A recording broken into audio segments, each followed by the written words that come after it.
नमस्कार. आपण पाहताय न्यूज 18 लोकमत. आपल्या सगळ्यांचं स्वागत. पंतप्रधान नरेंद्र मोदी हे देशभरातल्या शेतकऱ्यांशी व्हिडिओ कॉन्फरन्सिंगच्या माध्यमातून संवाद साधतायत.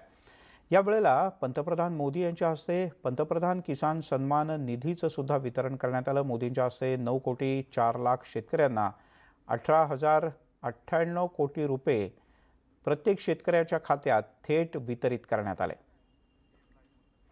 पंतप्रधान बोलतायत. आपण थेट जाऊयात या व्हिडिओ कॉन्फरन्सिंगमध्ये. 30 साल तक बंगाल में राज करते थे। एक ऐसी राजनीतिक विचारधारा को लेकर के बंगाल को कहां से कहां ला करके उन्होंने हालत करके रखी है, सारा देश जानता है। और ममता जी के 15 साल पुराने भाषण सुनोगे तो पता चलेगा कि इस राजनीतिक विचारधारा ने बंगाल को कितना बर्बाद कर दिया था। अब ये कैसे लोग हैं? बंगाल में उनकी पार्टी है, उनका संगठन है, 30 साल सरकार चलाई है। कितने लोग होंगे उनके पास? एक बार भी इन लोगों ने किसानों को ये 2,000 रुपया मिलने वाला कार्यक्रम है, बंगाल के अंदर कोई आंदोलन नहीं चलाया।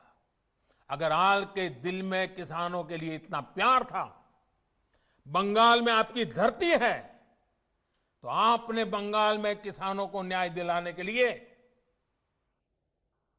प्रधानमंत्री किसान सम्मान योजना के पैसे किसानों को मिले, इसके लिए क्यों आंदोलन नहीं किए? क्यों आपने कभी आवाज नहीं उठाई? और आप वहां से उठ करके पंजाब पहुंच गए, तब सवाल उठता है। और पश्चिम बंगाल की सरकार भी देखिए, अपने राज्य में इतना बड़ा किसानों को लाभ, 70 लाख किसानों को इतना धन मिले, हजारों करोड़ रुपया मिले, वो देने में उनको राजनीति आड़े आती है। लेकिन वही पंजाब जाकर के जो लोग के साथ वो बंगाल में लड़ाई लड़ते हैं, यहां आकर के उनसे गुपचुप करते हैं। क्या देश की जनता इस खेल को नहीं जानती है?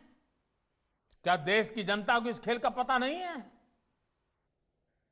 जो आज विपक्ष में हैं, उनकी इस पर जुबान क्यों बंद हो गई है? क्यों चुप है? साथियों, आज जिन राजनीतिक दलों के लोग अपने आप को इस राजनीतिक प्रवाह में, जब देश की जनता ने उन्होंने नकार दिया है, तो कुछ न कुछ ऐसे इवेंट कर रहे हैं, इवेंट मैनेजमेंट हो रहा है, ताकि कोई सेल्फी ले ले, कोई फोटो छप जाए, कहीं टीवी पर दिखाई दे और उनकी राजनीति चलती जाए। अब देश ने उन लोगों को भी देख लिया है, ये देश के सामने एक्सपोज हो गए हैं। स्वार्थ की राजनीति का एक भद्दा उदाहरण हम बहुत बारीकी से देख रहे हैं। जो दल पश्चिम बंगाल में किसानों के हित पर कुछ नहीं बोलते, वो यहां दिल्ली के नागरिकों को परेशान करने पर लगे हुए हैं, देश की अर्थनीति को बर्बाद करने पर लगे हुए हैं, और वो भी किसान के नाम पर। इन दलों को आपने सुना होगा, मंडिया बोल रहे हैं, एपीएमसी की बात कर रहे हैं और बड़े बड़े हेडलाइन लेने के लिए भाषण कर रहे हैं। लेकिन ये दल, वही झंडे वाले, वही विचारधारा वाले जिन्होंने बंगाल को बर्बाद किया। केरल के अंदर उनकी सरकार है। इसके पहले जो 50 साल 60 साल तक देश पर राज करते थे, उनकी सरकार थी। केरल में एपीएमसी नहीं है, मंडियां नहीं है। मैं जरा इनको पूछता हूं, यहां फोटो निकालने के कार्यक्रम करते हैं, अरे केरल में आंदोलन करके वहां तो एपीएमसी चालू करवाओ। पंजाब के किसानों को गुमराह करने के लिए आपके पास समय है। केरल के अंदर यह व्यवस्था नहीं है। अगर ये व्यवस्था अच्छी है तो केरल में क्यों नहीं है? क्यों आप दोगली नीति लेकर के चल रहे हो? ये किस तरह की राजनीति कर रहे हैं जिसमें कोई तर्क नहीं, कोई तथ्य नहीं है?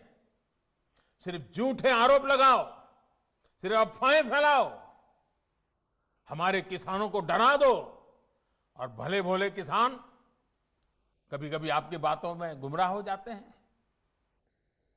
भाइयों बहनों, ये लोग लोकतंत्र के किसी पैमाने को, किसी पैरामीटर को मानने को तैयार नहीं है। इन्हें सिर्फ अपना लाभ, अपना स्वार्थ नजर आ रहा है। और मैं जितनी बातें बता रहा हूं किसानों के लिए नहीं बोल रहा हूं। किसानों के नाम पर अपने झंडे लेकर के जो खेल खेल रहे हैं, अब उनको ये सच सुनना पड़ेगा। और हर बात को किसानों को गाली दी, किसानों को अपमानित किया, ऐसे कर करके बच नहीं सकते हो आप लोग। ये लोग अखबारों और मीडिया में जगह बनाकर राजनीतिक मैदान में खुद के जिंदा रहने की जड़ी बूटी खोज रहे हैं।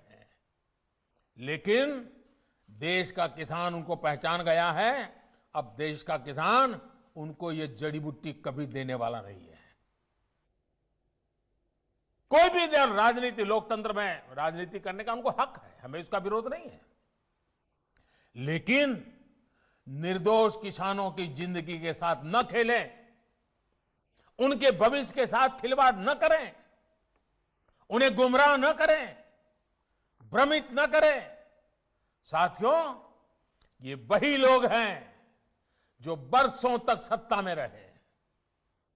इनकी नीतियों की वजह से देश की कृषि और किसान का उतना विकास नहीं हो पाया जितना उसमें सामर्थ्य था।